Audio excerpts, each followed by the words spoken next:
வாமா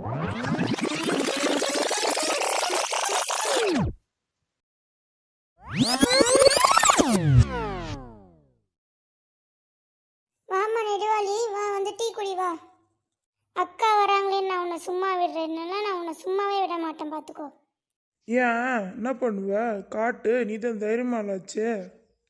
என்னதான் அப்படி பேசுவீங்களோ தெரியல, எப்ப பாரு 2 பேரும் சண்டை போட்டுனே இருக்கீங்க. வாங்க வந்து டீ குடிங்க வாங்க. எனக்குமா கட்டி கொண்டு வந்தீங்க, நான் வந்தேன்னு உங்களுக்கு எப்படி தெரியும்? நீங்க 2 பேரும் பேசினு இருக்க சவுண்ட் கேடுச்சுமா, அதான் உனக்கும் சேர்த்து டீ கொண்டு வந்தேன். வா குடுங்கக்கா குடுங்கக்கா, பரவாயில்ல நானே வாங்கிக்கிறேன், குடுங்கக்கா. இந்தாம்மா டீயே. செம்ம டீ செம்ம டேஸ்ட் ஆகுது டீ. லக்ஷ்மி அக்கா, நீங்கள் எப்படி தான் டீ போடுறீங்களோ தெரில, நீங்கள் போடுற டீ ஐயோ அவ்வளோ டேஸ்ட்டாக இருக்குது, வாய்க்கு சும்மா அமிர்தம் மாதிரி இருக்குக்கா. ஓசியில் டீ குடிச்சா அமிர்தம் மாதிரி இல்லாமல் வேற எப்படி இருக்குமா? சும்மா இரு நெடுவாளி, எப்போ பாரு அவளை வம்பிழுத்துனே இருக்காத. இவ அப்படியே ஓசியில் குடிக்காத மாதிரி நம்மள சொல்லுவா, இவளே ஓசியில் தான் குடிச்சுன்னு இருக்கா. லக்ஷ்மி அக்கா சந்தியா பப்ளிக் எக்ஸாம் எழுதிட்டு வந்துட்டாளா? இல்லைம்மா நெடுவாளி, இன்னும் வரல, வர டைம் தான், இன்னும் வரல, வருவா இனிமேட்டு தான்.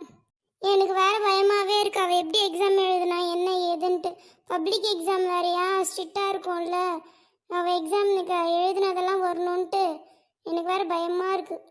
சந்தியா நல்லா படிக்கிற பொண்ணு தானக்கா, அதெல்லாம் அவன் எழுதிடுவா, ஏன் பயந்துன்னு இருக்கீங்க? யாருக்கு தெரியும், படிக்கிற பொண்ணோ படிக்காத பொண்ணோ உட்காந்து காப்பி அடிச்சாலும் அடிப்பா. என்ன நாள் முடி ஏதோ புலம்புற மாதிரி தருது, என்ன புலம்புற?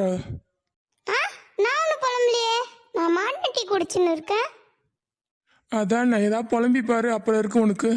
பெரிய இவ ரொம்ப பண்றா எப்பா. ஆமா லக்ஷ்மி அக்கா, அந்த டீ எப்படி வைக்கிறீங்க, கொஞ்சம் எனக்கும் சொல்லி கொடுங்க. நீங்க வைக்கிற டீ சூப்பரா இருக்குக்கா. அது ஒன்றும் பெரிய விஷயம் இல்லைம்மா, இந்த டீயில் இஞ்சி ஏலக்காய் அதெல்லாம் தட்டிட்டு போட்டு நல்லா கொதிக்க வச்சா நல்லா சூப்பராக இருக்கும். அவள் தான், வேற ஒன்றும் போட மாட்டேன் நான். அவள் தானக்கா? சரி சரி. ஆமாம்மா, வேற ஒன்றும் இல்லை. அக்கா உங்களுக்கு ஒன்று தெரியுமா? நெடுவலி உனக்கு ஒன்று தெரியுமா? என்னன்னு சொன்னாதான் தெரியும். ஒன்று தெரியுமா? ஒன்று தெரியுமாண்ணா? ஒன்று தெரியுமே. என்ன சொல்லு பார்க்கலாம். நம்பர் 1. ரொம்ப தாண்டி குசும்பு உனக்கு. என்னம்மா என்னாச்சு சொல்லு. அது ஒன்றும் இல்லைக்கா. ஒன்றும் இல்லைன்னா விடு, ஏன் சொல்ற? கொஞ்ச நேரம் அமைதியா இரு, சொல்ற வரைக்கும். சரிம்மா, கோபப்படாத சொல்லு நீ. நம்ம பக்கத்து தெரு ஸ்வாதி இருக்கால, ஸ்வாதி. எந்த சுவாத்திய சொல்ற? அதான் 2 பசங்க இருக்காங்களே, ஒரு பொண்ணு ஒரு பையன், அந்த ஸ்வாதி. சரியா ஞாபகம் இல்லையம்மா, கரெக்டா சொல்லு எந்த ஸ்வாத்தின்ட்டு. அதான்க்கா, அவன் புருஷன் கூட டெய்லி நைட்டு குளிச்சுட்டு வந்து சண்டை போட்டுக்கணும், எப்போ பாரு அந்த தெருவே ஃபுல்லாக சத்தமாக இருக்குமே, அந்த சுவாதி தான்க்கா. ஞாபகம் வந்துச்சு. ஆமா, என்னாச்சு அந்த பொண்ணுக்கு? ஐயோ, அந்த பொண்ணுக்கு என்னாச்சு? அந்த பொண்ணு நல்லா தான் இருக்கு. அப்புறம் என்ன நாள் முடியே, என்ன விஷயத்த சொல்லு, இழுத்துனே கிடக்குற. அந்த பொண்ணு இல்ல, அந்த சுவாதி, ஐயோ 4-5 வீட்டில் காசு வாங்கிட்டு இப்போ தரேன் ஏமாத்திட்டு இருக்கு. இப்போ அப்புறம் பார்த்தா மொத்தமாக வீடெல்லாம் காலி பண்ணிட்டு போயிட்டு இருக்கிறாங்க குடும்பமாக சேர்ந்து. அப்புறம் என்னமாச்சு? வேற என்ன ஆகும், போலீஸ்குள்ள கம்ப்ளைண்ட் பண்ணியிருக்காங்க. இப்போ பாவம் அந்த குடும்பத்துக்கு காசு கொடுத்தவங்கலாம் ரொம்ப கஷ்டப்படுறாங்கக்கா. ஐயோ, என்கிட்ட கூட அந்த பொண்ணு காசு கிடைச்சுமா. நான் என்ன பண்ணேன், அந்த நேரம் பார்த்து என்கிட்ட சுத்தமாக காசே இல்லையா, அதனால நானும் கொடுக்கல, இல்லைன்னா என் காசும் போயிருக்கும் போலியே. உங்ககிட்டயுமா? ஐயோ, என்கிட்ட கூட வந்து கேட்டுச்சுக்கா, ஒரு நாள் சாப்பாட்டுக்கே வழி இல்லை, கொஞ்சம் காசு 10,000 ரூபாய் 20,000 ரூபாய் இருந்தால் கொடுங்கக்கா அப்படின்ட்டு. நானும் என்கிட்ட இல்லைம்மா, என் புருஷன் வேலைக்கு போகலன்னு சொன்னேன், இல்லைன்னா எந்த கோவிந்தா தான் போலியே. அதுதான்க்கா என்ன மாதிரி உஷாரா இருக்கணும்ன்றது. நான் பாருங்க, யார் காசு கேட்டாலும் கொடுக்கறதில்ல. என் நாள் முடி, நீ காசு யார் கேட்டாலும் கொடுக்க மாட்டேன், நீ சரியான கஞ்ச பிஷ்னாரி, நீ பேசாத. போதும் நிறுத்து, ரொம்ப பண்ணாத. இந்த ஒன்றும் குறைச்சலும் இல்லை உனக்கு. என்னக்கா கதவு திறக்கிற சத்தம் கேட்குது, யார் வர? சந்தியா வர டைம் தான்மா, சந்தியா தான் வரான்னு நினைக்கிறேன். மா மா நான் வீட்டுக்கு வந்துட்டேம்மா. வாமா சந்தியா வா, நான் இங்கே தான் ஹாலில் தான் உட்காந்துருக்கா வா. எப்படிமா எழுதுன சந்தியா எக்ஸாம் இன்னைக்கு?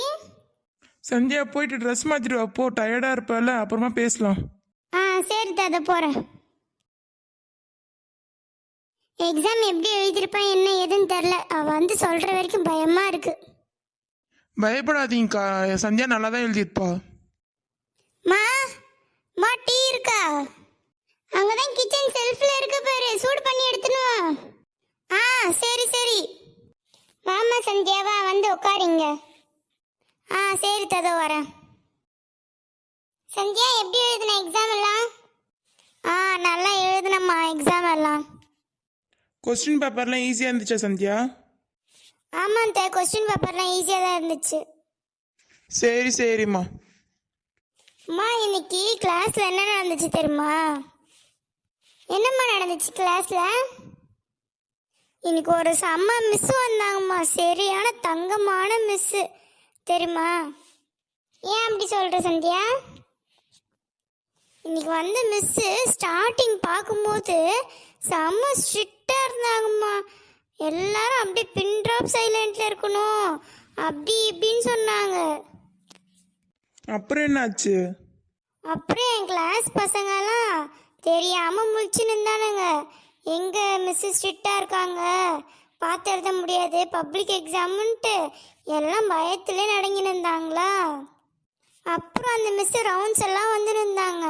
அதுக்கப்புறமேட்டு என் கிளாஸ்ல ஒரு பையன் பின்னாடி பெஞ்சில் எக்ஸாம் எழுதின்னு இருந்தான். அவன் ஆன்சர் தெரிலன்னு முழிச்சுன்னு இருந்தான்.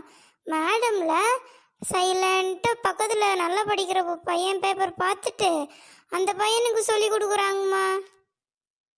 பரவாயில்லையே, நல்ல மிஸ்ஸாக இருக்காங்களே. இந்த மாதிரி வர மிஸ் எல்லாம் இன்விஜிலேட் பண்ணுறவங்களாம் சரியான ஸ்ட்ரிக்டாக இருப்பாங்க. யார் பேசினாலும் அப்படியே ஸ்ட்ரிக்டாக இருப்பாங்க. எப்படி இந்த மிஸ் இவ்வளோ நல்லவங்களா இருக்காங்க? அதான் எனக்கும் தெரியல. நான் எக்ஸாம் எழுதிருக்கும் போது என் கிளாஸ் பையன் தான் பக்கத்தில் உட்காந்துருந்தான். அவன் ஆன்சர் தெரிலன்னு கேட்டுன்னு இருந்தான். நான் பேப்பர் காமிச்சு எழுதுனேன்னா அவன் தெரியலன்னு பேப்பர் போடுவான். கரெக்டாக அந்த நேரம் பார்த்துட்டு மிஸ் பார்த்துட்டாங்க. அப்புறம் என்னாச்சு சந்தியம்மா? உன்னை எது பிடிச்சிட்டு போயிட்டாங்களா என்ன? எக்ஸாம் எழுத விடாம நிறுத்திட்டாங்களா வெளியே உன்ன?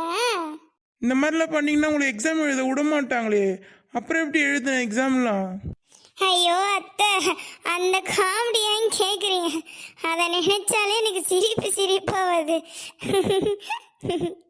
ஏன்டி என்னாச்சுன்னு ஃபர்ஸ்ட் சொல்லு, சிரிக்காம. மிஸ் இல்லை, அந்த பையன்தான் தெரியலன்ட்டு உன் பேப்பரை பிடிச்சி இழுக்கிறான்ல, நீ தான் கொஞ்சம் நவுந்து வந்து பக்கத்தில் வந்து எழுதம்மா அப்படின்னாங்க தெரியுமா? எனக்கு ஒரே சிரிப்பு. சந்தியா, அந்த மாதிரிலாம் பக்கத்தில் இருக்கிறவங்க காட்டி எழுதாத சந்தியா. அதுக்கப்புறமேட்டு அடுத்த வாரம் ஸ்ட்ரிக்டாக இருந்தாங்கன்னா என்ன பண்ணுவீங்க? மாட்டினீங்கன்னா அப்புறம் என்ன ஆகுறது? ஆமாம் சந்தியா, அம்மா சொல்கிற மாதிரி அப்படிலாம் பண்ணாதீங்க, அப்புறமேட்டு எக்ஸாம் எழுதவே விட மாட்டாங்க.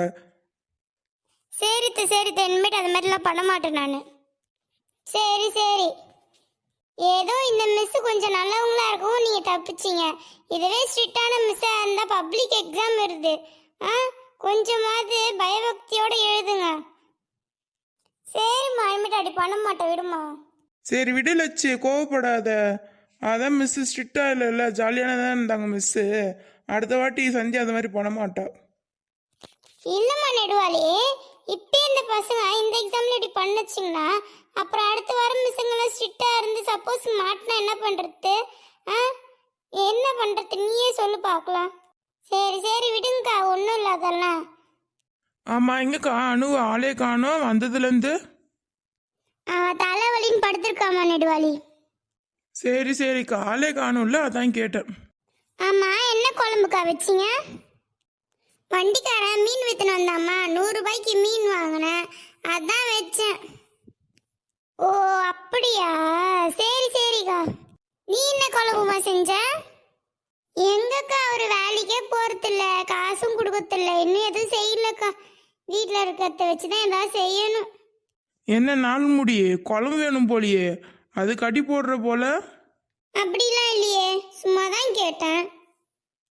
நான் வேணா கொஞ்சம் குழம்பு தருவாம்மா? பசங்களுக்கு கொண்டு போறியா? பசங்க சாப்பிடட்டும். ஐயோ பரவாயில்லக்கா, வேணாம் விடுங்கக்கா. வீட்டுக்கு போயிட்டு நான் இருக்கிறத ஏதாவது செஞ்சு சமாளிச்சுக்கிறேன். பசங்களுக்காவது கொஞ்சம் எடுத்துட்டு போமா, நான் ஊத்தி தரேன். சரிக்கா, நீங்க இவ்வளோ கேட்கறதுனால கொஞ்சமா கூட்டுங்கக்கா, போதும். என்ன நாள் முடி வந்த வேலை முடிஞ்சு போலியே. இவ வேற சும்மா இல்லாம நொய்யின்றா பக்கத்துல உட்காந்துக்கின்னு. அவங்களே கொடுத்தாலும் கூட இவ விட மாட்டேங்கிறாளே. சை, நெடுவாளி நீயும் கொஞ்சம் சாப்பிடுமா. அட பரவாயில்ல வேணாங்க்கா. அட சாப்பிடுமா, மீன் ரோஸ்ட் பண்ணதான் உனக்கு ரொம்ப பிடிக்கும்ல, சாப்பிடு ஒரு வாய். சரிக்கா சாப்பிட்றேன். இருமா வசந்தி, நான் போயிட்டு உனக்கு குழம்பு எடுத்துட்டு வரேன். ஐயோ குழம்பு வாங்கிட்டு போனேன், ஒரு வேளை தான் ஆகும். நம்ம இங்கேயே சாப்பிட்டு கொஞ்சோண்டு ரோஸ்ட் மீன் வேற இருக்குன்னு சொல்றாங்க. அங்கேயே சாப்பிட்டு போகலாம். எப்படி இருந்தாலும் இங்கே வெறும் குழம்பு மட்டும் தான் கொடுப்பாங்க, ரோஸ்ட் மீன் கொடுக்க மாட்டாங்க. நம்ம இங்கே ஒரு புடி பிடிச்சிட்டு அப்படியே நெய்ஸா குழம்பு வாங்கின்னு போயிடுவோம். என்ன ஏதோ தீவிரமா யோசிக்கிறீங்க போல? அதெல்லாம் ஒன்றும் இல்லைம்மா, சும்மாதான். லட்சுமி அக்கா, நான் வீட்டில் வேறு சாப்பாடு செய்யல, நீங்கள் கொஞ்சோண்டு போட்டு வந்து எடுத்துகிட்டு வந்து கொடுத்துருங்க. நான் அப்படி இங்கே கொஞ்சம் சாப்பிட்டு கொஞ்சம் குழம்பு வாங்கின்னு போயிடுறேன்க்கா. நாள் முடியே, இதுதான் இருக்க இடம் கொடுத்தா படுக்க பாய் கேட்கறது தான். உனக்கு குழம்பு மட்டும் கொடுத்தா நீ என்ன சோறு குழம்பு எல்லாத்தையும் இங்கே வாங்கின்னு போயிடுற. அதானே. அட நீ இருமா, நான் போய் எடுத்துட்டு வரேன் உனக்கு. இந்த வீடியோ உங்களுக்கு பிடிச்சிருந்தா லைக் பண்ணுங்க, கமெண்ட் பண்ணுங்க, ஷேர் பண்ணுங்க, மறக்காம சப்ஸ்கிரைப் பண்ணுங்க. நிறைய பேர் சப்ஸ்கிரைப் பண்ணாமலே பார்க்குறீங்க மக்களே, சப்ஸ்கிரைப் பண்ணிக்கோங்க.